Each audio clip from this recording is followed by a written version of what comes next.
Buenas tardes. Sé que es pesado hacer dos clases seguidas. Espero que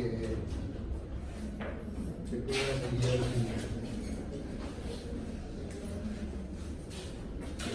Destinamos figura un tema por insuficiencia vascular. Ya llevamos 25 minutos menos de mi tiempo. Espero poder atraparlo. Los pacientes vienen a consulta a veces derivados por otros médicos, los derivan como triaje, por dolor de miembros y no me consecuencia vascular. Pues no siempre un dolor en miembros inferiores tiene que tener un origen vascular, es lo primero que se ocurre.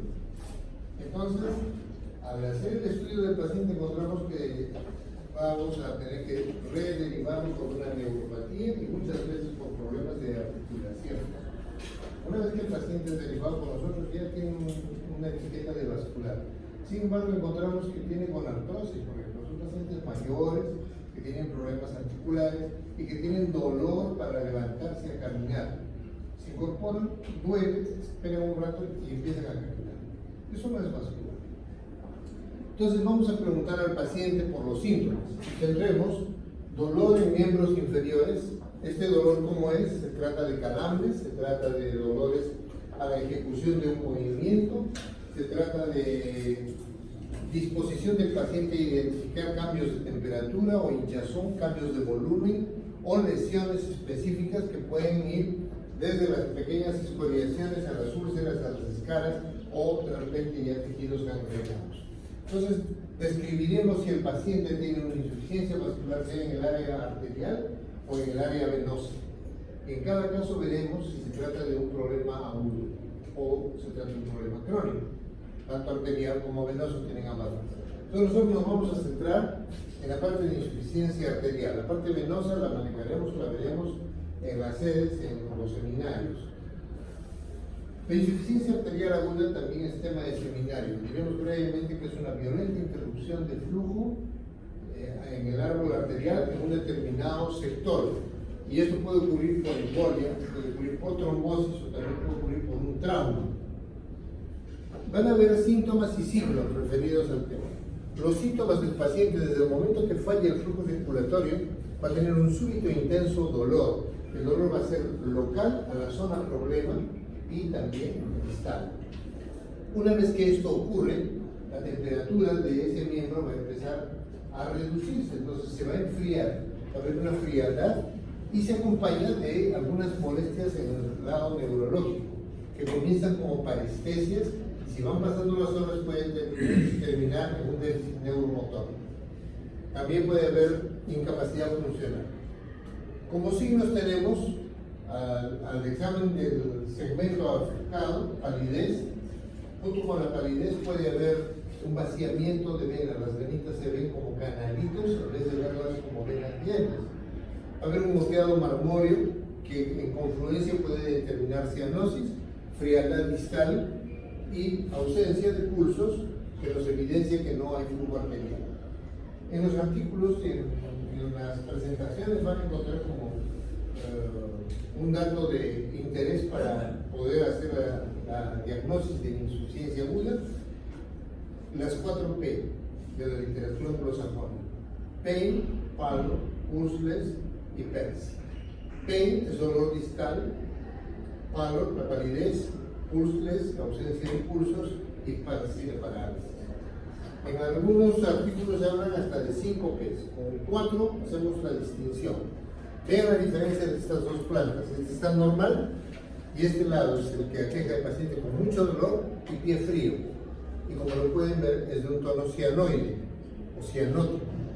Si nosotros comprimimos con fuerza aquí, lo vamos a variar en tono a una palidez extrema. Soltamos la presión digital y otra vez el color retoma posición. Quiere decir que hay movimiento capilar. Si nosotros ejercitamos una presión importante aquí, fuerte, soltamos y no hay cambio de color, se acabó la opción de recuperación del sector, porque ya no hay flujo capilar. Podemos hacer lo que queramos de intención para desobstruir el sistema arterial, pero la parte distal ya está bloqueada, ya no tiene chance de recuperar. Aquí tenemos una cianosis, aquí han pasado como 3 a 4 horas de cianosis, hay una palidez extrema en las puntas, pero la cianosis monta por rosetas hacia la parte alta de la pierna. Y este es un caso que lo traían de provincia, y a provincia llegó de un caserío. Entonces, ¿cuántas horas deben haber pasado desde que la señora dio a conocer su sensación de dolor en ambos miembros inferiores? Las puntas de los pies, lo que se llaman los antepies, ya están en visos de gangrena. Entonces, es la secuencia más o menos de una isquemia aguda de cómo termina en el curso de las horas. Este es el caso de un adolescente que viendo películas, leyendo novelas, copia, prepara entre cucharas con agua hervida una pastilla de hipnótico que se conseguía en farmacia, la aspiraba con una jeringuilla y abre el brazo y se inyectaba. Pues entonces un día, a la hora que inyecta, pone la jeringuilla, entra, consigue flujo sanguíneo, dispara el émbolo y siente un intenso dolor en la mano. No cogió vena, cogió arteria, y lo que hizo fue embolizarse la mano con los fragmentos de las pastillas. Este es un caso verídico, real, ahí está la foto. El chico, siendo adolescente, perdió la punta de todos los dedos, porque está con necrosis en los cortejos. Todos los dedos de la mano. Las placas de la palma y del dorso son superficiales, esas terminan cayéndose. A pesar de esa terrible experiencia, él siguió con lo mismo de afición y bueno, ya no está con eso. ¿Cómo hacemos el diagnóstico? El diagnóstico tiene que ser por una historia clínica adecuada. Tiene que ser correcto y oportuno. Historia clínica y examen físico en relación al tema, buscando establecer la hora de inicio del problema. No debemos sobrepasar 6 horas de isquemia en miembros para poder tener una chance de recuperabilidad. Por lo tanto, hay que generar rápidas acciones correctivas hecho el diagnóstico, y si estamos en un lugar donde no tenemos la forma, los medios, el material como para trabajar esa arteria y desobstruirla, entonces hay que definir una rápida referencia y sacar al paciente como una emergencia para estar dentro del plazo del tiempo que tolera el miembro inferior. El cerebro tolera 3 minutos sin irrigación. El miembro inferior puede tolerar 6 horas. En la parte de abajo les pongo que el diagnóstico es crítico cuando se hace en un medio hospitalario.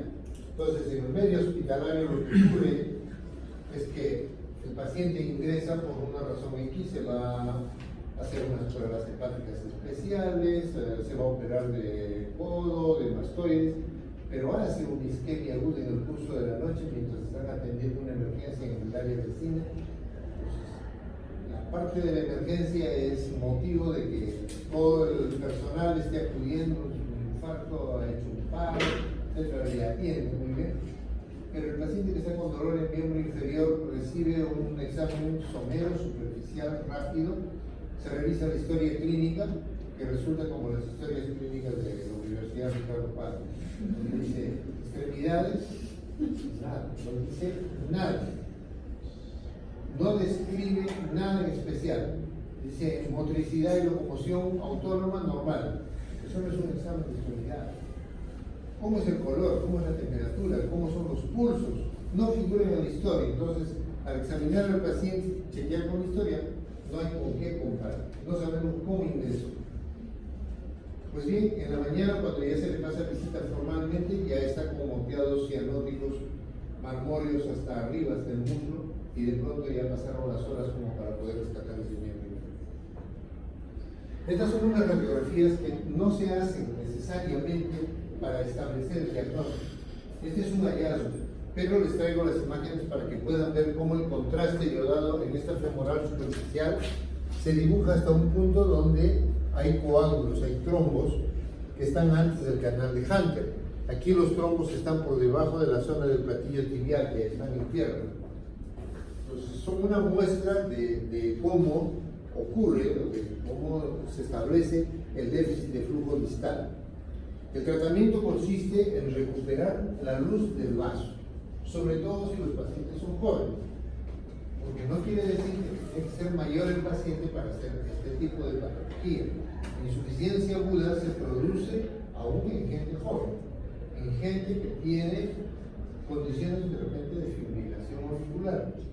Entonces, basta ese hecho para que tenga trombos en la aurícula izquierda que se suelten, viajen por el sistema y terminen en una parte distal.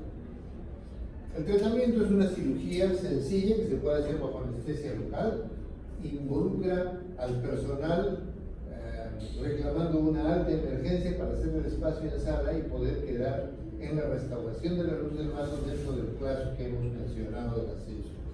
Entonces vamos a desobstruir las arterias con unos catéteres de 70 centímetros, que son los catéteres de Fogarty, que terminan en un baloncito. Les voy a mostrar cómo se usan para poder recuperar el material que está dentro de la luz del vaso. Una vez que se limpia el vaso, vamos a reconstruir la arteria, es la arteriosíntesis. Para reabrir clavos hay que colocar bicarbonato de sodio endovenoso porque el paciente habrá acumulado radicales ácidos a distancia. Y al retirar el material y dejar la luz libre, el flujo va a llevarse los radicales ácidos a la circulación sistémica y el paciente va a entrar en acidosis. Vamos a colocar antibióticos y anticoagulantes solo si es necesario, y si la isquemia ha sobrepasado en exceso el tiempo, entonces probablemente vamos a tener que requerir una fasciotomía complementaria.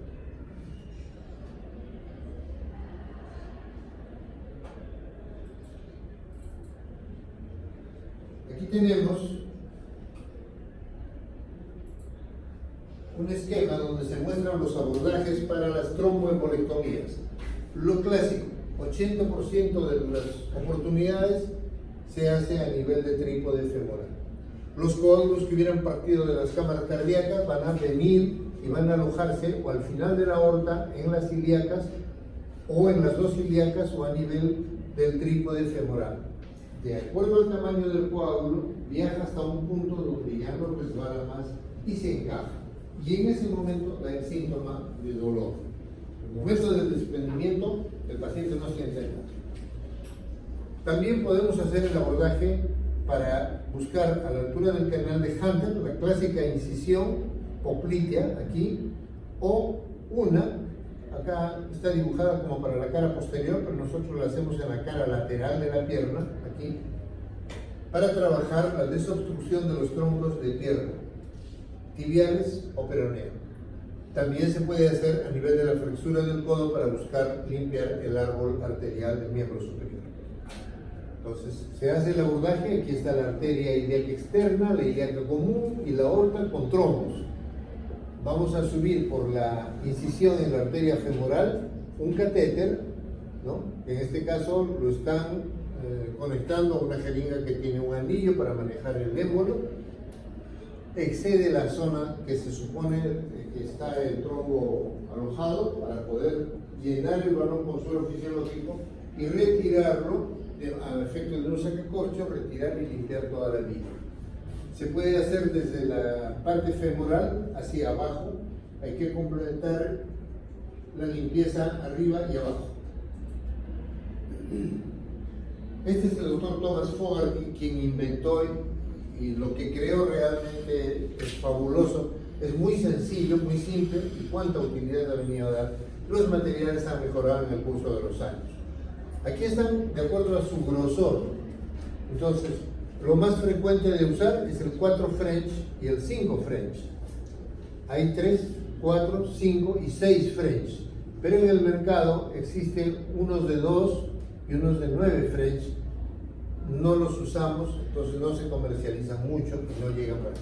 Lo que más llegan son 3, 4, 5 y 6. Con 6 podemos limpiar una arteria ilíaca.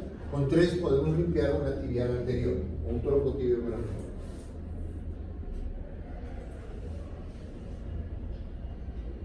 Esta es la forma como se introduce el balón colapsadito, y cuando suponemos que hemos sobrepasado la zona problema, que lo vamos a medir en base a unas marcas que se pueden ver aquí, unas marcas negritas.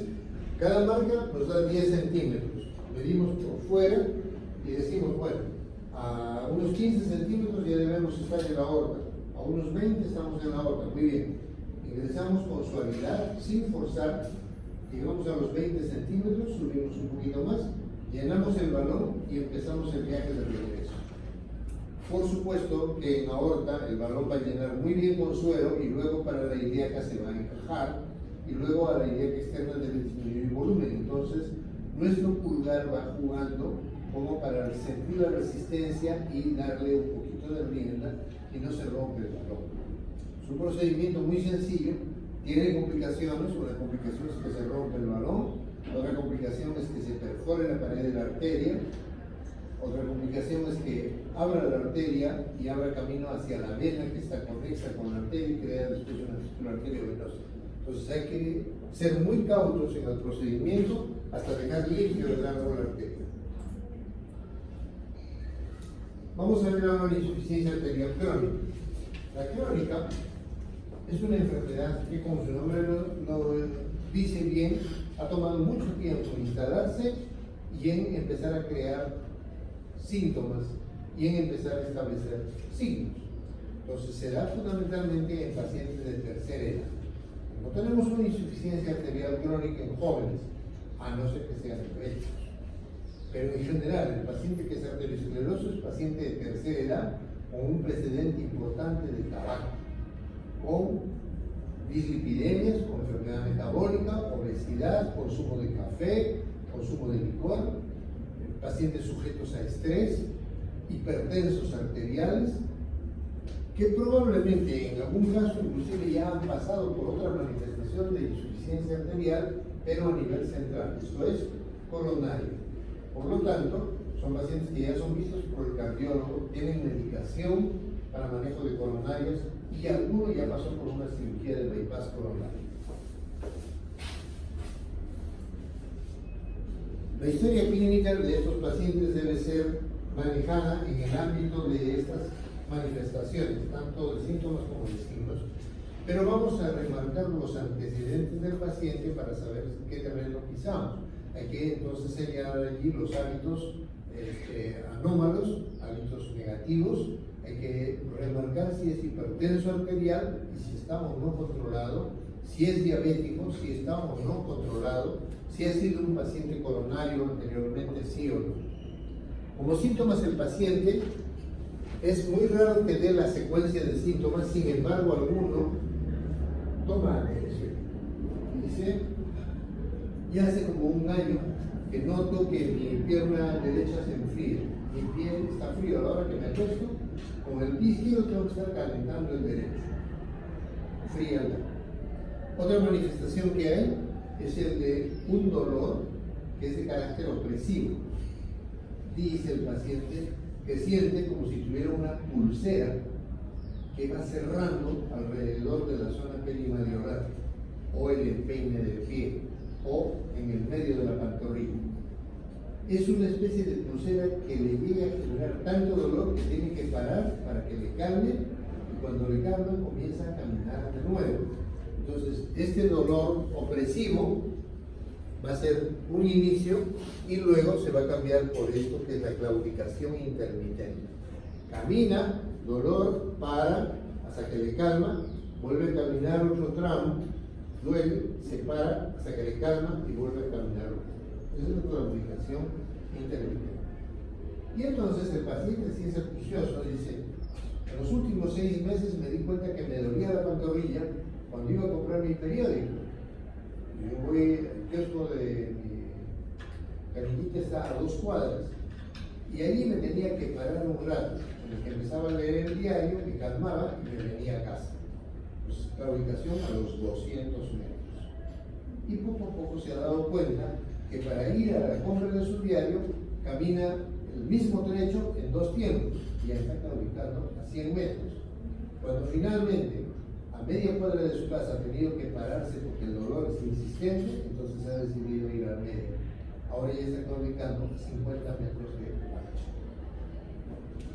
Cuando esto empeora, si el paciente no llega a consultar, cambia el dolor promovido por el ejercicio a un dolor nocturno durante el sueño. Cuando el paciente está dormido, se despierta con dolor y lo primero que hace es, con una sensación de calambre, entre comillas, baja la pierna al borde de la cama, se sienta y le empieza a calmar el dolor. Y le vuelve a ocurrir, y cada vez ocurre más veces en la noche, y descubre que no le molesta si puede dormir en un sillón al costado de la cama. Entonces cambia la cama por un sillón, duerme con las piernas verticales y efectivamente le duele menos, pero ahora se le hinchan las piernas, porque no logra el reposo nocturno y va a haber un encharcamiento venoso que hace que se desmaticen piernas. Esa es la sintomatología de los pacientes. Entonces ahora nosotros le vamos a examinar. ¿Cómo vamos a hacer para examinar? No podemos examinar en un ambiente como el ambiente de esta penumbra. Tendremos que tener por lo menos un algo de iluminación. Tenemos que tener claridad de día, porque necesitamos reconocer el color de los tegumentos. Si nosotros, al comparar el color de los tegumentos, identificamos el color deficitario en el miembro enfermo, entonces podremos entender muy rápido que está con una deficiencia en el flujo sanguíneo, que es lo que da el color rosado a las plantas de los pies, lo que da el color rosado a los dedos. Pero algo que vamos a ver enseguida, aparte del color, es el calibre de los segmentos. Si hay falla de riego, va a haber hipotrofia muscular. Y en la piel va a haber un deterioro de la piel reseca, va a haber afectación de faneras, pelos y uñas para estar enfermos en ese miembro. Vamos a tener sobre la palidez distal la aparición de unas áreas de cianosis, sobre todo bien distales. El paciente difícilmente va a tener una cianosis en la mitad de la pierna debajo de la rodilla. Puede tener una cianosis en un dedo, en 2 dedos, en todos los dedos, o una cianosis en dedos y en talón. Entonces, se promueve cianosis fija en la parte distal. Eleva el miembro, sigue cianótico. Baja el miembro, sigue cianótico. Y cuando comprimimos, cambia levemente a palidez, pero vuelve al tono cianótico. Esta cianosis leve puede cambiarse luego por una severa, pueden haber fisuras, gangrena y úlceras isquémicas como lesiones tróficas. ¿Cómo son las fisuras?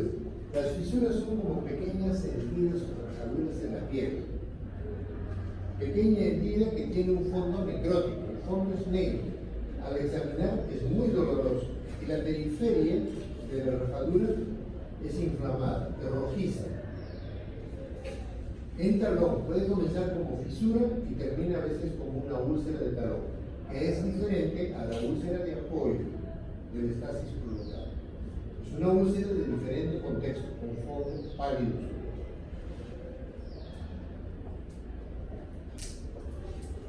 Todo esto está en la observación. Y luego vamos a pasar a la palpación. Entonces, en el examen físico tenemos inspección, palpación, percusión y auscultación. Vamos a usar en miembros inferiores o en los superiores, si es el caso, de inspección y palpación. ¿Qué vamos a palpar? Primero la temperatura. La temperatura se palpa con el dorso de la mano, no se palpa con la palma. La temperatura la juzgamos cualitativamente, ponemos las 2 extremidades juntas y corremos el dorso de nuestra mano, la mano del examinador corre hasta la derecha, izquierda, derecha, izquierda. El miembro derecho de este paciente era el motivo de queja, pues encontramos que en el derecho, después de la rodilla, hay un cambio brusco en la planta del pie está fría. Y en pacientes que tienen una vasculopatía que afecta la parte distal, sobre todo dedos, se puede hacer el examen en la planta, de talón a dedos y solamente de dedos, comparativamente derecho-izquierdo. Todo eso lo vamos describiendo en la historia y van a ver cómo esa cantidad de datos van a dar los argumentos como para señalar dónde está el foco obstructivo del flujo arterial. Eso es en cuanto a temperatura. Y luego vamos a buscar los pulsos. Hablando de miembros inferiores, vamos a buscar los pulsos desde la raíz de los miembros. Como estamos en la inspección y palpación, la inspección de miembros inferiores se acompaña de una inspección del abdomen siempre, porque en estos pacientes de miembros inferiores comprometidos puede haber también un aneurisma. Entonces observaremos el abdomen y palparemos el abdomen a la par. Ya explicaremos un poco este examen en el siguiente tópico cuando hablemos de ello. La palpación de pulso se van a hacer en 3 puntos primordiales. En la raíz de miembros, en el triángulo de escarpio. Buscamos la arteria femoral, con 3 dedos, la ubicamos y nos arrojamos encima y palpamos la calidad del pulso. Un pulso generoso, franco, bueno, lo calificamos cualitativamente con 3 cruces. 3 cruces. Luego palpamos la arteria y corremos nuestros dedos para saber si la arteria está dura. Y también lo señalaremos. La sensación de una arteria dura ya nos habla de una enfermedad aterosclerótica. El siguiente punto a examinar va a ser el hueco popliteo. Entonces, nos colocamos al costado del paciente, la cabeza del paciente frente a nosotros y los pies a la espalda. Abrazamos con las 2 manos, colocando los 2 dedos pulgares bajo la choquezuela y los dedos medios abrazan la rodilla, encontrándose por detrás de la mitad y entrando en el hueco popliteo. Esa es la forma de examinar el pulso popliteo. El paciente tiende a ayudar, dobla la rodilla, no les aconsejo. El paciente debe estar con el miembro laxo y nosotros alzar con nuestros dedos a través del hueco popliteo la rodilla un poco en pie. Y ahí van a sentir el impulso del latido de la arteria popliteo. Comparamos igual en base a cruces y sabemos la calidad del latido, etc. Y el último punto a examinar es a nivel distal. Entonces vamos a examinar 2 arterias tibiales. La tibial anterior la examinamos a la altura de la garganta del pie, entre los tendones. Ahí palpamos la arteria. Y si no, el pulso progresivo al primer espacio interóseo, donde toma el nombre de arteria P, es una tibial anterior. La tibial posterior se examina llevando la mano detrás del tobillo interno, el maléolo interno, y apretando el tejido. El paciente se queja de dolor porque él también va a un nervio. Entonces nosotros presionamos lentamente y encontramos el latido arterial y lo verificamos. La arteria peronea no se puede palpar. La arteria peronea termina a la altura malleolar y termina en ramas pequeñas, así que no nos va a dar ningún espacio de examen, no es posible examinar. ¿Alguna pregunta?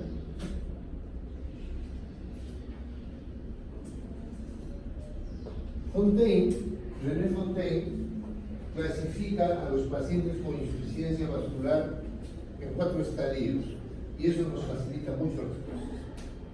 Estadio 1 es el paciente asintomático. Nosotros lo descubrimos que el paciente no se dio cuenta que tiene un déficit arterial. El estadio 2, cuando el paciente tiene claudicación intermitente.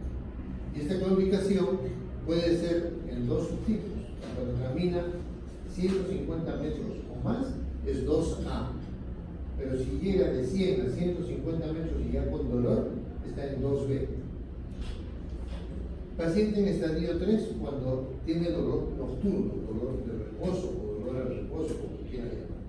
Y el paciente de estadio 4 cuando tiene lesiones crónicas. Esto nos permite trazar una línea imaginaria entre 2A y 2B. Todo lo que está por encima de 2A, manejo médico. Todo lo que está por debajo de 2B, estudio perentorio, estudio serio, discriminativo e indicación del mejor manejo. El paciente que sigue manejo médico va a recuperarse merced a una intención de rehabilitación apoyada por caminatas que sean progresivas y exigentes. Entonces, si vamos a indicar a un paciente para el dolor una pastilla cada 8 horas, a los pacientes les indicamos caminar 3 veces al día. Caminar. Si es lo que yo camino, de todas maneras yo voy al comedor a mediodía y camino, pero eso no es caminar. Caminar es dar una vuelta a la manzana, caminar es dar una vuelta al parque. Aunque sea poco a poco ir aumentando el perímetro de la dar una vuelta al parque, ya son 400 metros. Y el paciente logra salir mediante las caminatas, llega a salir del 2B al 2A. Y un paciente que está en 2A se puede seguir manejando médicamente por años. Si el paciente no logra salir es porque tiene problemas serios y hay que estudiar. Pacientes de estadio 3 o de estadio 4 no van a salir nunca al 2A. Esos pacientes requieren atención más pronto. Este es un paciente mayor, octogenario, que llega por intenso dolor en un dedo a la emergencia y porque ayer se dio cuenta que lo tenía un poco oscurito, palabras propias del paciente. Entonces, al descubrir en la extremidad, vemos que tiene una palidez distal importante, que tiene onicomicosis, todas las uñas están afectadas, que tiene estigma de gangrena en el hallux mayor, gangrena en el pulpejo del segundo, estigmas de gangrena en el tercero, un estigma en el cuarto y gangrena del ortejo del quinto dedo del pie derecho. Esta gangrena se está acompañando además de edema, signos de celulitis periférica a la necrosis, porque la gangrena es necrosis, más una beta de linfangitis que asciende hacia el dorso del pie. Esta es una fisura, así son las fisuras. Este paciente tenía una fisura en el borde externo, de ahí, otra en el borde interno y otra en el talón. ¿Qué estadio le vamos a dar desde el punto de vista vascular a este paciente? ¿Qué estadio le damos? ¿Por qué? Dicen que no podía dormir en la noche. Es decir, toda la noche está con dolor. ¿Por qué le damos paz? No puede dormir toda la noche. ¿Qué dice?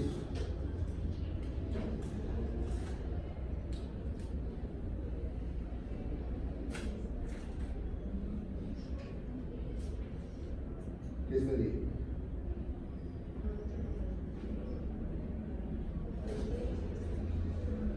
Ya porque tenga una lesión trófica lo pone en estadio 4 y este tiene varias lesiones tróficas, tiene 2 fisuras, una amenaza de úlcera, son 3, el dedo necrosado, máximo, son 4.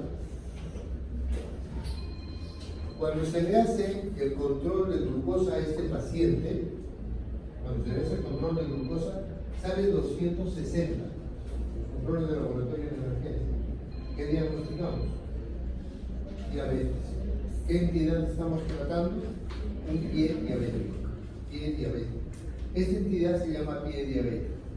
Entonces, hay necrosis ya fija, prácticamente fija en 2 dedos, el segundo y el quinto. Porque el pulpejo del segundo está yendo ya a pérdida del pulpejo, por lo menos del pulpejo. En todo caso, este paciente va a llevar la etiqueta de pie diabético, que es una entidad que depende no solamente de vasculopatía, depende de neuropatía. El sistema nervioso interviene en el mantenimiento del soma del individuo. El paciente diabético hace neuropatía. La neuropatía, la vasculopatía van a ser los patrones del deterioro de los pies de estos pacientes. Además, el diabético es muy susceptible a infecciones. Rápidamente, una infección nos puede llevar a sepsis. Y por último, son muy frágiles frente a un trauma menor. Y un trauma menor en estos pacientes, por ejemplo, una paciente mujer, puede ser sencillamente el uso de un calzado inadecuado, de talla inadecuada. Ese calzado le genera sobrepresión en los dedos, los junta, los apretuja y los lastima. Entonces, todo este conjunto de elementos determinan la configuración del pie diabético.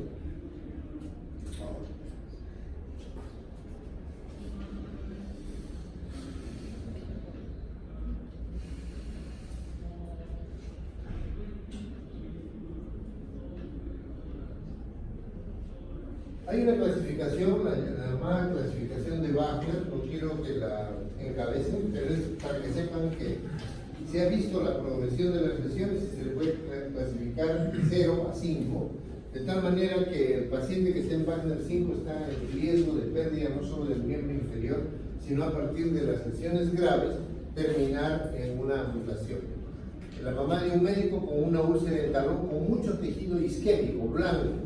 En cambio aquí este es un Wagner 3 con fasciitis, con tendinitis, exposición de tejidos de la planta del pie, necrosis periférica, y la última es un Wagner 5 con los dos antepiés gangrenados y los talones sobreulcerados.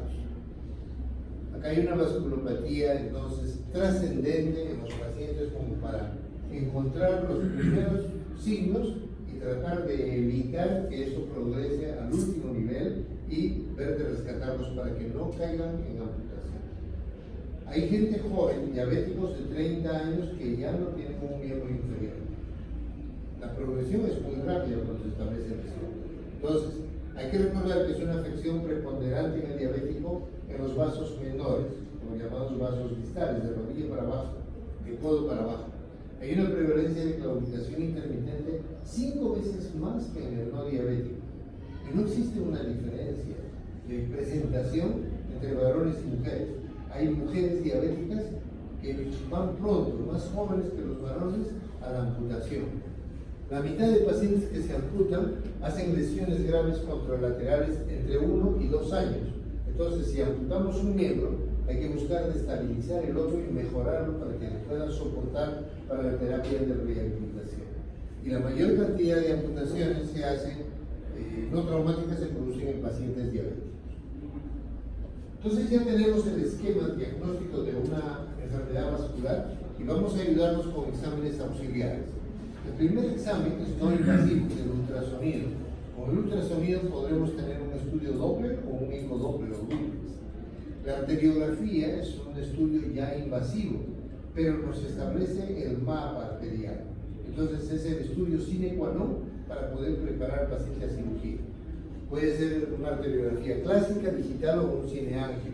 La angiotomografía es muy moderna, resulta por momentos está más económica que una angiografía. Nos da imágenes muy bonitas, tridimensionales, las podemos hacer rotar en la pantalla, en colores, pero no nos da la misma calidad de imagen que nos da una angiografía. Y por último tenemos la angioresonancia magnética, que no es mejor que la angiotomografía. El Doppler arterial. Ustedes han visto que a los pacientes que van a los servicios de ecografía se les somete a un estudio ecográfico mediante un transductor, un probe que tiene más o menos el calibre de unos 8 centímetros de largo. Lo colocan con el gel y estudian el abdomen, estudian el cuello. ¿Lo han visto? Pues para el Doppler vascular se requieren unos transductores que tienen más o menos el calibre de la receta. Pues no se necesita. ¿En qué se basa? Se basa en el fruto Doppler, que es la onda de ultrasonido que es emitida y recogida luego. Esto, aplicado en la vida diaria, se usaba en la pesquería. Entonces la barca emitía el ultrasonido en el mar, ¿no?, mediante un equipo, y las ondas rebotaban. ¿En qué? Anímese. Yo sé que he empezado 2 clases. ¿En qué rebotan las ondas?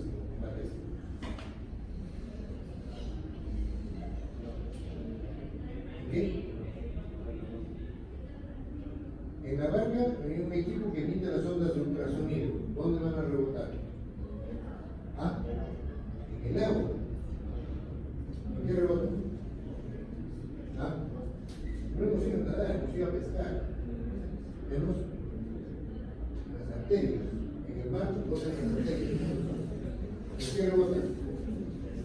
¿verdad?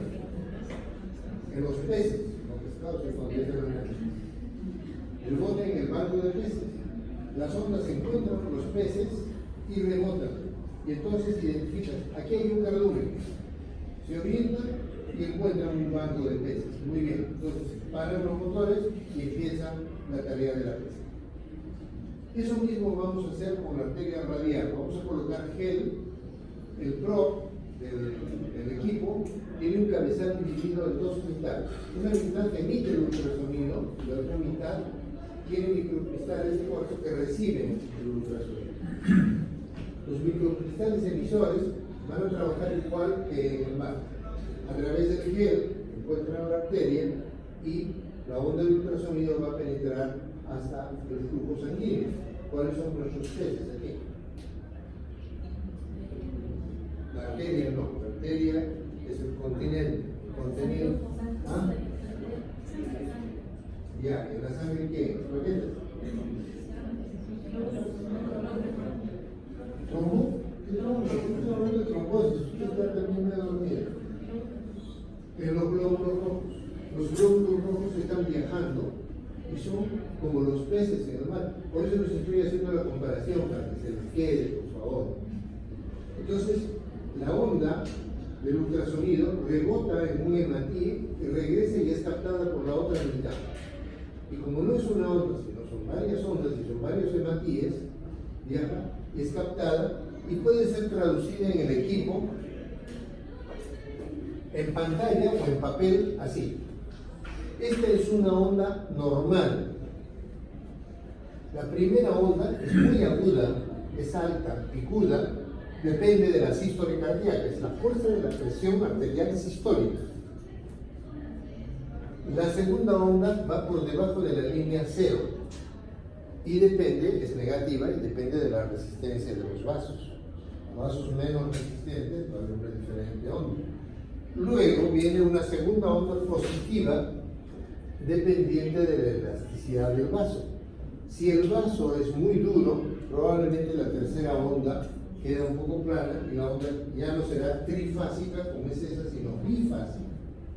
Si a este Doppler, a este efecto Doppler con ondas trifásicas, le aplicamos un lector de ecografía, voy a aplicar con el mismo prop, podremos leer las paredes del vaso, la calidad de la luz, si tiene ateroma, si tiene el trombo que pregunta el compañero, etc. Aquí tenemos un estudio en arteria tibial anterior, leída en la garganta del pie. La onda es trifásica, pero es más pequeñita, claro. La primera es hecha en la femoral, que es una arteria de este calibre, más o menos. En cambio, la tibial anterior es del calibre casi de una carga de un parque, menos. Entonces es más pequeñita. Lógicamente las ondas van a ser de menor proporción, aunque la luz del vaso sea normal. Pero aquí tenemos una arteria tibial anterior que está abierta en la garganta del pie, pero está ocluida en su inicio. Aquí, por debajo de la cabeza del peroné, está obstruida. Entonces miren lo que va a ocurrir con la onda. De trifásica se convierte en una monofásica, amplia y abierta. ¿Por qué? Porque está provista por circulación accesoria.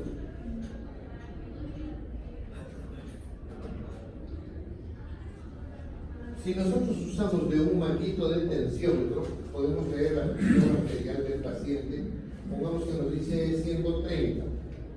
Podemos colocar el mango del sigmomanómetro en la pantorrilla y leemos esa tibial anterior para ver cuánto nos lee de presión. ¿Cómo lo vamos a ver? Muy sencillo. Subimos, inflamos el mango, subimos la aguja hasta que pasa los 130 que leyó aquí, 140, 150.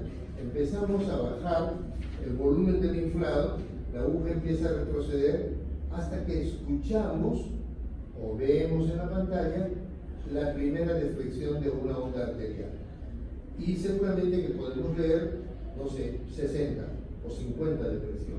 Quiere decir que en el camino desde la ingle hasta llegar a la garganta del pie hay problemas que han hecho que la presión arterial baje. ¿Cuánto debe darnos una presión arterial de 130 en una persona normal de ida abajo, a nivel del malleolar.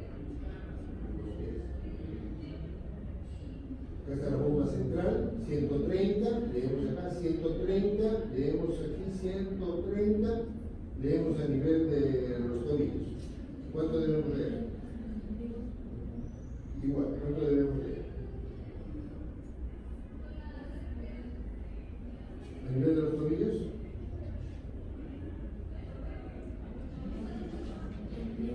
¿Ah? Está más lejos, está más distante. ¿Cuánto deberíamos leer? Acercarlo normal. 110, una pequeña caída.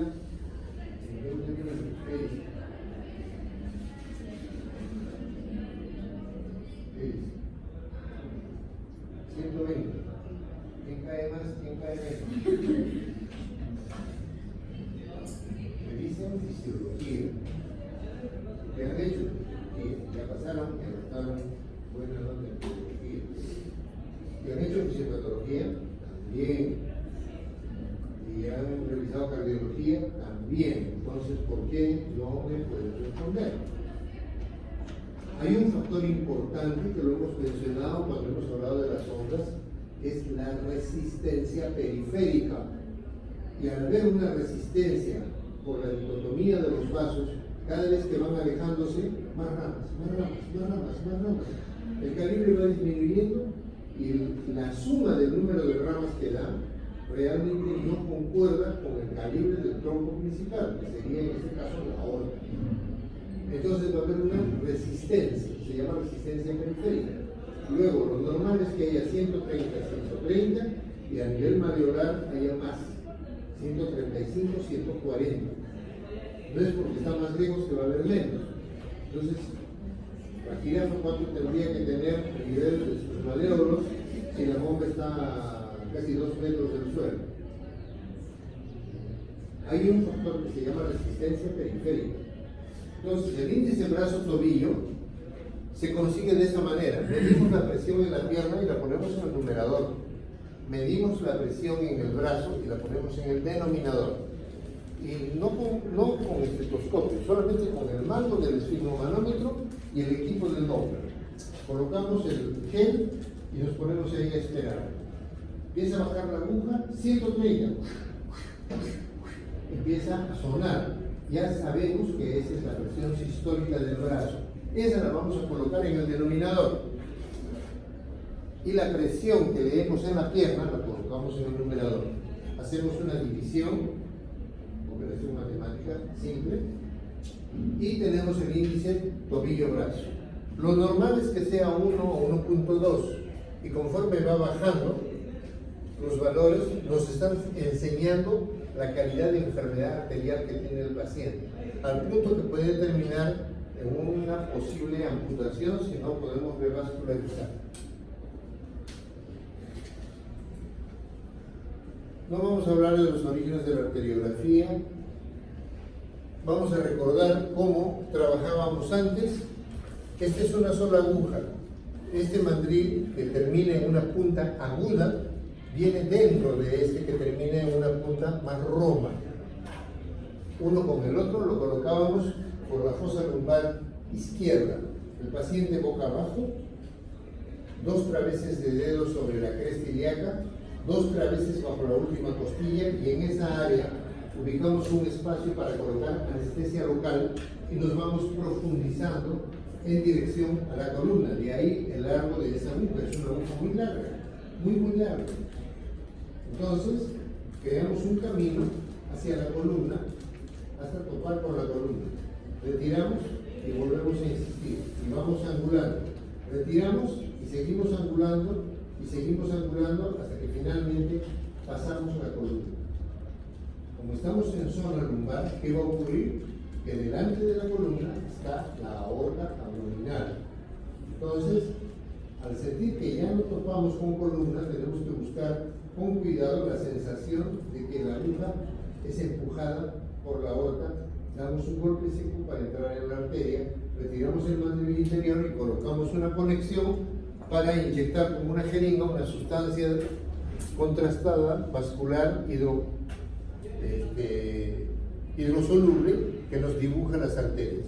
Contraste iodado nos dibuja aorta, ilíacas, femorales y se puede hacer el dibujo hasta la parte distal inclusive. Ya no se hace ese estudio actualmente. La arteriografía percutánea la hacíamos para vasos de miembros, sea la subclavia, axilar o subclavia que la pulsábamos aquí, o la femoral que pulsábamos aquí en la arcadia inguinal. Fijábamos la arteria bajo latido entre nuestros dedos y colocábamos a 30 grados la aguja entrando directamente sobre el sitio donde palpamos la arteria. Una vez que la hemos fijado, la aguja va a entrar allí. Al llegar a la pared de la arteria sentimos que la aguja bate junto con la arteria. En ese momento damos también un golpe seco, entramos. Todo esto es una sola aguja.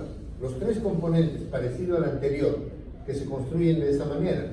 Entonces retiramos el troque al interior, viene el chisguete, inclinamos un poquito la aguja y la empujamos suavemente, porque este extremo ahora es romo, ya el extremo aquí es romo, hasta tener canulada la arteria. Sigue saliendo el chisguete, estamos en la luz del vaso. Colocamos el conector y estamos listos para el estudio. Mediante esta punción de femoral, Sven Ivar Seldinger plantea este procedimiento. Coloca la aguja con seguridad en la luz del vaso, no mueve la aguja y pasa una guía metálica que termina en una porción bastante cómoda y blanda en J, que no lastime el vaso, y se progresa la guía. Se progresa la guía hacia la parte alta de arterias, hacia el corazón, digamos. Se retira la aguja presionando un poco. Luego se introduce un elemento plástico blando, más cómodo, que es un introductor, y por el introductor podemos volver a entrar una guía o podemos entrar un catéter. ¿Alguna pregunta? Esa es la técnica de Seldinger. Con esta técnica vamos a proceder a hacer cateterismos, vamos a poder hacer estudios, vamos a poder colocar una endoprótesis en una aorta aneurismal. Aquí tenemos una arteriografía, la clásica antigua que siempre hicimos y que se puede hacer todavía en ciudades pequeñas donde no hay equipos computarizados, se podrá hacer en placas de blanco y negro en esta forma. Y tendremos el dibujo de las arterias con toda la enfermedad aquí en canal de Hunter y en ramas de los miembros inferiores. Aquí tenemos un angiograma ya computarizado, con supresión digital. Con la computadora borramos las imágenes que no competen al vaso, los huesos, por ejemplo, vísceras, y tendremos el dibujo solamente de los vasos.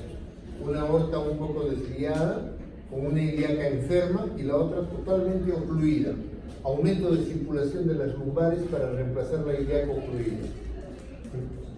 En cambio aquí tenemos la identificación de un aneurisma de aorta que no fue diagnosticado clínicamente al ingreso del paciente.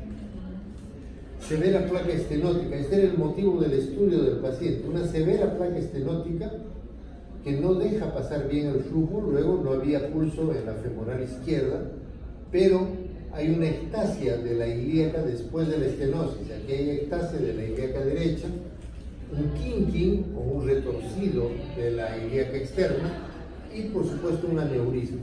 Y la luz de ese aneurisma no es el todo.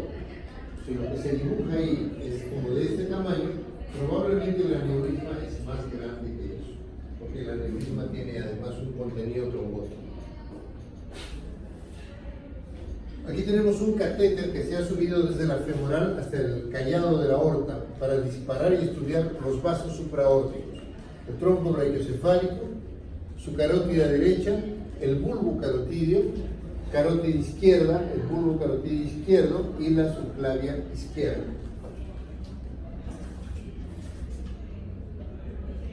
Aquí tenemos una geografía de carótidas, la carótida primitiva dando sus dos ramas que debieran ser en esta posición, en ángulo agudo. ¿Qué ocurre aquí? Están abiertas las dos ramas porque hay un tumor que es muy vascularizado, es el tumor del globus carotídeo. Aquí tenemos la bifurcación de carótidas y un ateroma protrusivo en la luz de la carótida interna. La angiotomografía pretende darnos imágenes parecidas a la arteriografía, pero como pueden ver, para efectos del planning quirúrgico, siempre seguiré prefiriendo una angiografía. La discusión está puesta sobre la mesa. Cada vez que hay congresos, que hay meetings, que hay talleres, siempre discutimos lo mismo. ¿Quién se afianza mejor sobre lo moderno que es la angiotomografía? Es muy bonita, es en colores, es tridimensional, la podemos hacer girar en la pantalla, pero la arteriografía me da el mapa verídico de la luz del vaso, la distribución de sus ramos. Y cuando se trata de una malformación arterial o malformación arteriovenosa, la arteriografía dinámica no tiene par. La angiotomografía jamás le ganará, porque me va a mostrar la malformación fija, en colores, muy abigarrada, en colores, pero fija. En cambio, la arteriografía me permite disparar el contraste, ver dónde se produce la comunicación, la fuga, qué vasos se llenan, cómo sigue hacia abajo. O sea, un estudio dinámico es muy informativo para una malformación congénita. Aquí tenemos una angiotomografía, pueden ver el origen de la subclavia, aquí donde está el cursor, estenótico. En la otra imagen se ve algo parecido. Aquí tenemos una angiotomografía con reconstrucción tridimensional que dio una sorpresa porque nos encontró una interrupción del camino de la aorta. ¿Por qué? Hay un riñón en herradura, ¿no? Luego van los vasos al canal de Hunter y en las piernas, los vasos de la pierna enfermos, que se pueden ver en la tercera lámina. Aquí tenemos un angiotem de aorta abdominal que dio como resultado la identificación de un aneurisma de aorta terminal. Y aquí una angioresonancia magnética. En esta angioresonancia vemos la aorta abdominal que termina en punta de lápiz. Se interrumpe y luego continúa hacia las ilíacas merced a una revascularización autónoma mediante ramos de la arcada de Riolano a través de la mesentérica inferior. Al momento de operar a esta paciente, esto probablemente viene de nacimiento, esto debería ser una coartación de aorta abdominal. ¿Cuándo hemos operado a esta paciente? Tendría unos 67 años de edad, ya tenía problemas en miembros inferiores y dolores abdominales probablemente pseudoisquémicos. Entonces, hemos reconstruido la aorta, hemos eliminado el segmento enfermo y le hemos puesto un tubo protésico.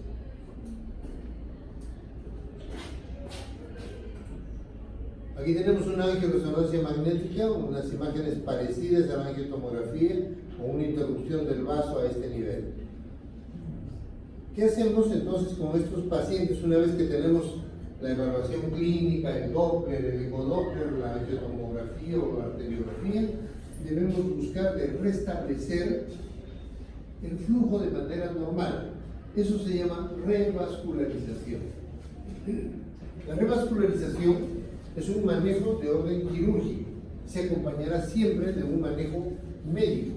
Ya hemos dicho que los pacientes con TI1 y 2A se quedan en manejo médico y los 2B pueden salir a manejo médico. Aquí tenemos efectivamente una gráfica de la Fundación Favaloro de Argentina, que a la par que estudiaba la parte de coronarios, involucrados también en el estudio de vascular periférico, establecen este esquema.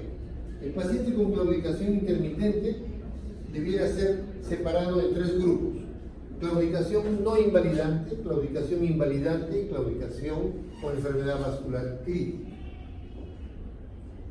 Los no invalidantes son pacientes que tienen tiempo como para estudiarlos, prepararlos y llevarlos de la mano a un probablemente manejo médico. Entonces, hacemos examen vascular, les medimos el índice brazo-tobillo, se le puede hacer un ecodoppler o duplex para ver las arterias, se discute el caso y finalmente se decide manejo médico. ¿En base a qué? Hemos dicho antes de la caminata, es el primer factor de utilidad del paciente, caminar. Vamos a usar antiagregantes plaquetarios y vamos a usar probablemente algunos vasodilatadores. En cambio, si la claudicación es invalidante o viene el paciente en estado crítico, no dejamos de hacerle un estudio vascular. no sé si vale la pena hacerle un índice brazo-tobillo, porque vamos a encontrar dos dedos en amenaza de gangrena, el pie un poco caído, hipotrófico, etc. Entonces hay que ir pronto a una intención de manejar la mejora vascular. Es una arteriografía. ¿Qué pasa con la arteriografía? Si es de mal resultado, es no revascularizable, el paciente tiene que pasar a manejo médico, pero advirtiéndole que el manejo médico tiene el gran problema de tener una limitación y posiblemente, si no da resultados, va a tener pérdidas. Se amputa un dedo, se amputa el antepié, o de repente se amputa el miembro inferior. En cambio, el paciente que por arteriografía se determina que es revascularizable, este paciente pasa o durante la arteriografía a una angioplastía o pasa a cirugía. Entonces, el tratamiento médico en la arteriopatía crónica y también cuando les operamos salen los pacientes de tratamiento médico se basa en una disminución de los niveles de colesterol, eliminación del tabaco, mejora de sus hábitos, disminución de peso, mejora de la obesidad en el caso de que el paciente sea obeso, un buen control de la glicemia, antiagregantes plaquetarios, eventualmente vasodilatadores. En algunas discusiones se dice que los vasodilatadores no tienen oportunidad. ¿Por qué? Porque los vasos están enfermos, son esclerosos. ¿Cómo se van a vasodilatar? Entonces, no pretendemos vasodilatar los vasos que están críticos. Se vasodilatarán vasos menores o vasos pequeños que nos permiten buscar circulación colateral. Y cuando no se puede operar directamente, a veces tenemos que optar por una cirugía indirecta. Vamos a ver más adelante, que es la cicatrictomía lumbar, que se llama cirugía hiperemiante de los miembros. ¿Por qué? Porque los enrojecen en base a una mejora del flujo capilar cutáneo y algo subcutáneo, pero no va el flujo por vía de los vasos principales. Y por último, la terapia física, y hemos hablado bastante de las caminatas. ¿Qué técnicas tenemos para revascularizar? Angioplastía percutánea transluminal, tromboendarterectomía, implica retirar el interior enfermo de la arteria, masplastía, o los bypasses vasculares. Aquí tenemos un catéter balón, y ya está armado con su stent. Hacemos la angioplastía y el stent queda alojable en el sitio de la arteria tratada. Aquí esta idea que está enferma, el balón está inflado y queda el stent recuperando la luz del vaso. Aquí tenemos otra angioplastía también, vean la secuencia de las flechas hasta que finalmente la luz del vaso se recupera. Aquí tenemos una angioplastía de la ilíaca derecha, no existía para nada, entonces se pasan unos catéteres que vienen desde arriba, porque la punta del catéter tiene que tener un peso, es un peso medido, no lo podemos pasar desde aquí porque no podemos hacer fuerza, debe bajar el catéter de arriba. Y la guía, que es la que lleva el peso, va entrando en el trombo hasta que logra pasar a la luz formal distal.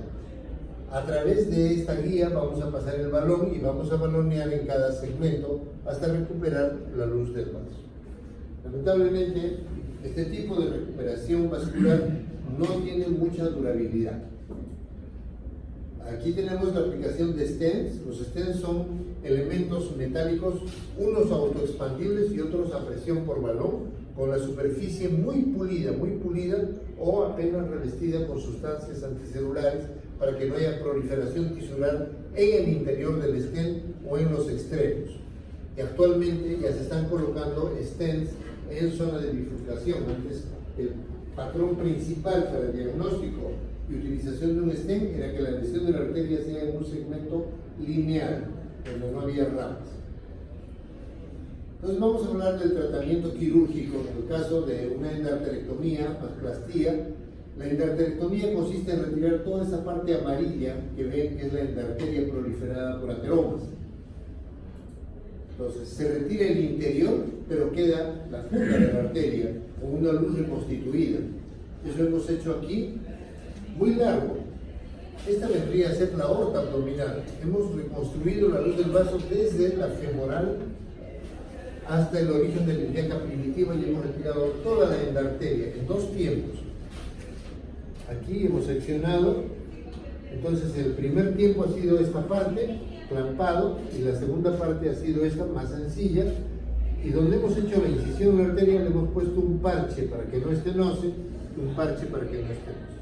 Lo mismo que hemos hecho aquí, hemos hecho en la ilíaca primitiva, pero en un tramo más corto. El paciente que estaba calificado como inoperable sale con pulso pedio 3 crucis, lo que le ha permanecido por 5 años. A los 5 años le ganó una neoplasia de próstata, se sembró terriblemente y las metástasis crearon una insuficiencia ventilatoria y muere el paciente por el problema ventilatorio, por una neoplasia de próstata, pero con pulso pedio 3 crucis bilateral. Los bypasses consisten en sobrepasar la zona enferma tomando flujos de una zona conservada a la zona preservada distal a la enfermedad. Entonces tenemos bypasses bifurcados, aorto ilíaco, aorto bifemoral, bypass iliofemoral, lineal. Otro lineal es el bypass de la ingle antes de la rodilla, bypass fémoro-popliteo. Supragenicular está subrayado en negrita, es lo más frecuente.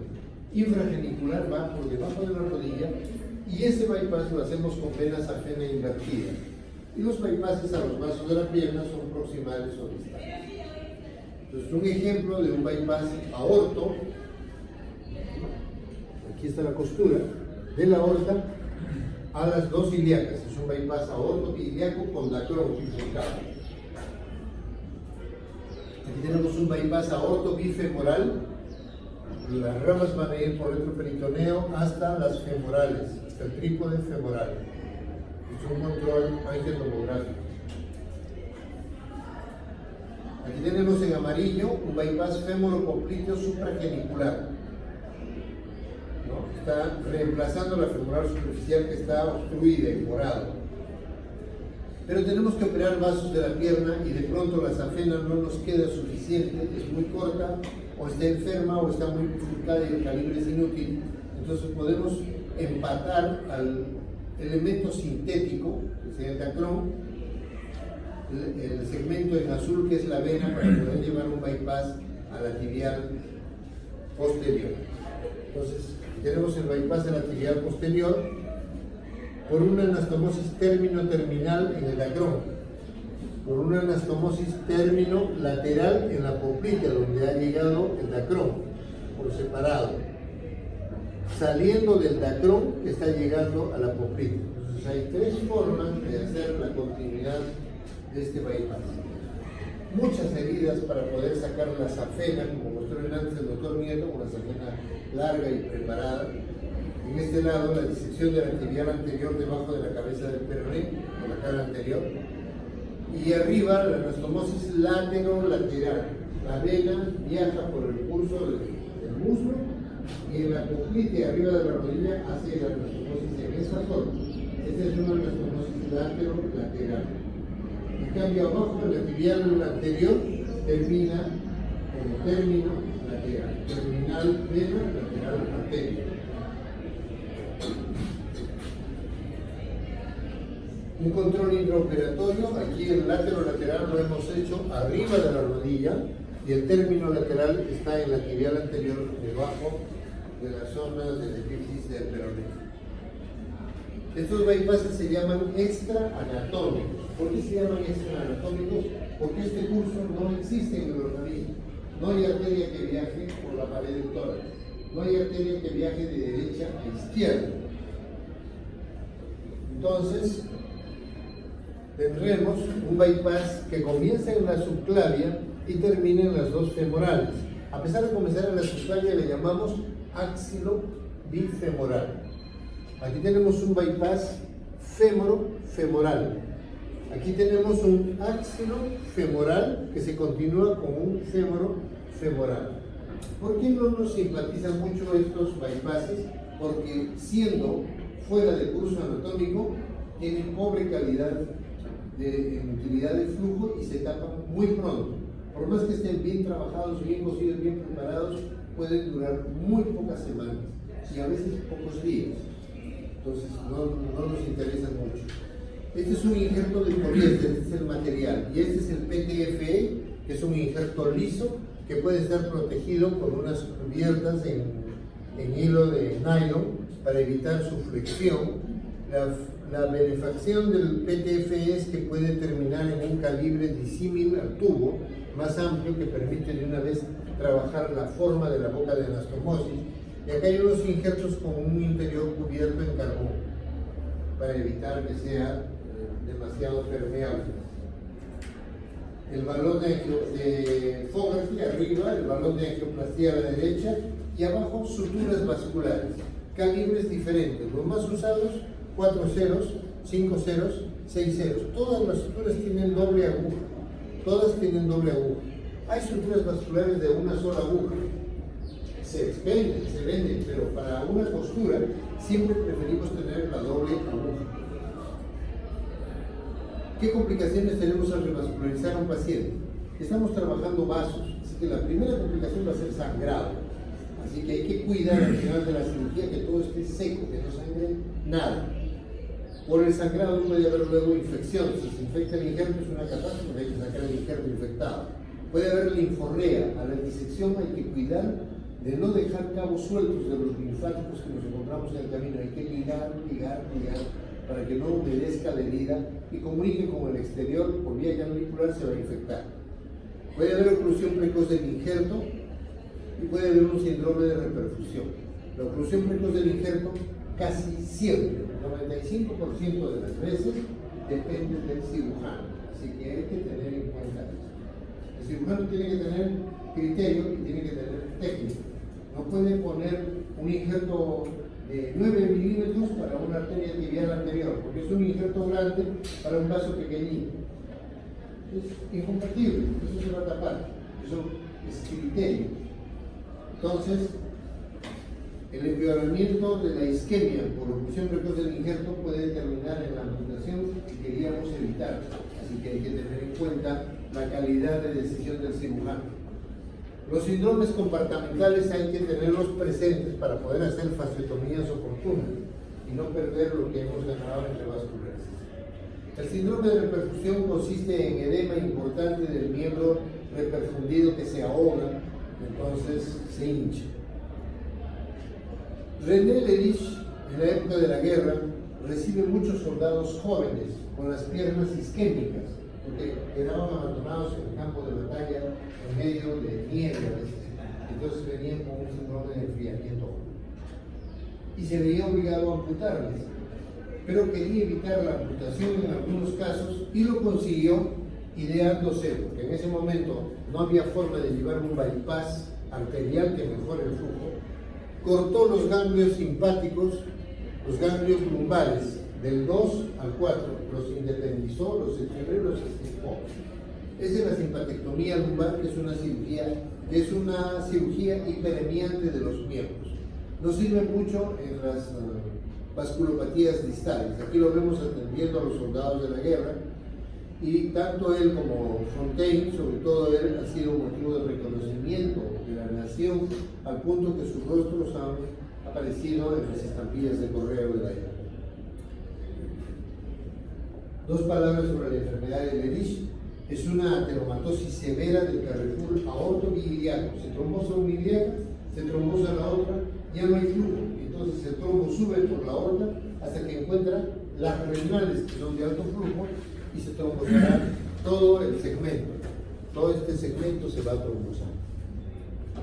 Y no aparece en una angiografía. Entonces, ¿cómo se resuelve esto? Mediante un bypass colocado en la aorta donde todavía se consigue flujo y llevando las ramas a las femorales.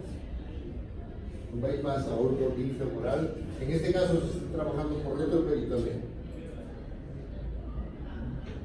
¿Qué son los aneurismas? Los aneurismas son dilataciones vasculares. ¿De qué tipos tenemos? Los hay saculares de tipo micótico. El disecante es un comportamiento de la disección de aorta. Primero comienza la disección del vaso y después el falso lumen termina siendo un aneurisma. Va a haber falso aneurisma. Y por último, en cuanto a localización, lo más frecuente es la aorta terminal infrarrenal. Es lo más frecuente. En segunda opción van los aneurismas de aorta torácica.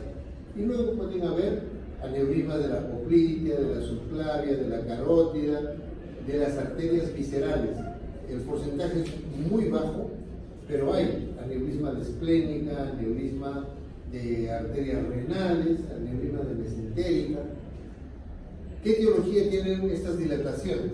Hay niños que nacen con aneurisma, hay aneurisma de recién nacido.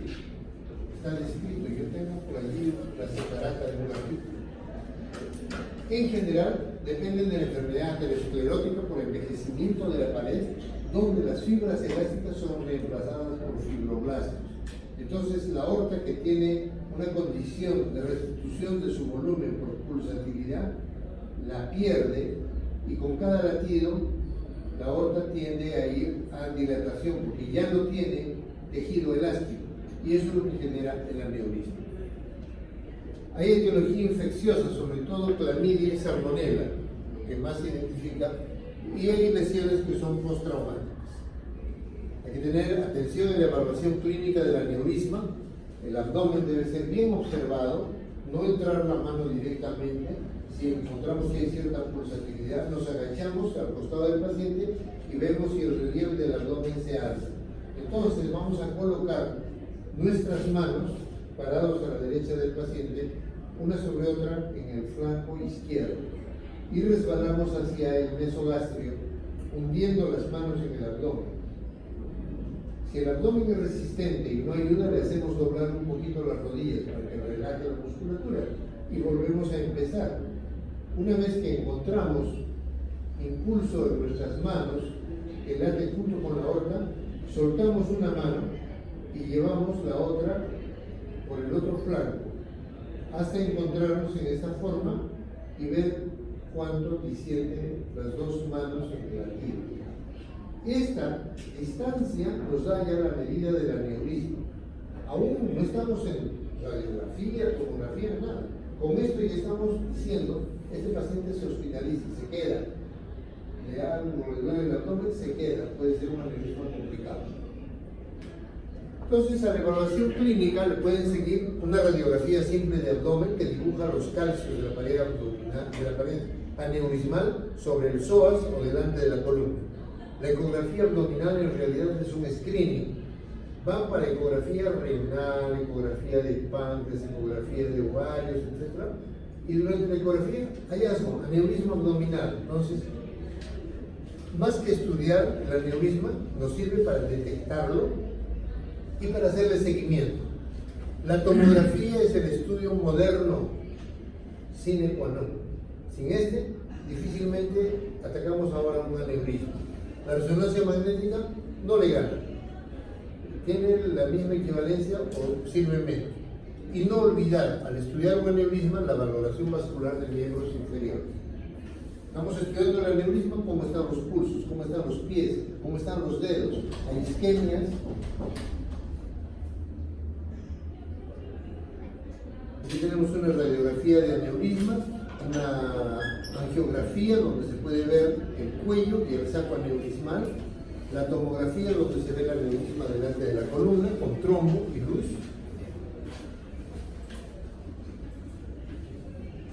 mucho calcio en la pared, con luz muy central, un aneurisma gigante, la tomografía como nos los describe actualmente, hasta en colores. ¿Cuál es el abordaje? El clásico es el sifo cúbico. Clam en el cuello de la aorta, clam en las ilíacas y se reemplaza el aneurisma con un injerto bifurcado, como se ve aquí. Y luego los flaps se cosen sobre el injerto. Esto es lo moderno. Lo que tengo en la mano ahí es un catéter con un segmento especial donde está el injerto, que por rayos X lo vamos a desplegar dentro de la luz del aneurisma. Desplegamos una rama adicional y lo que era el aneurisma se convierte en esto.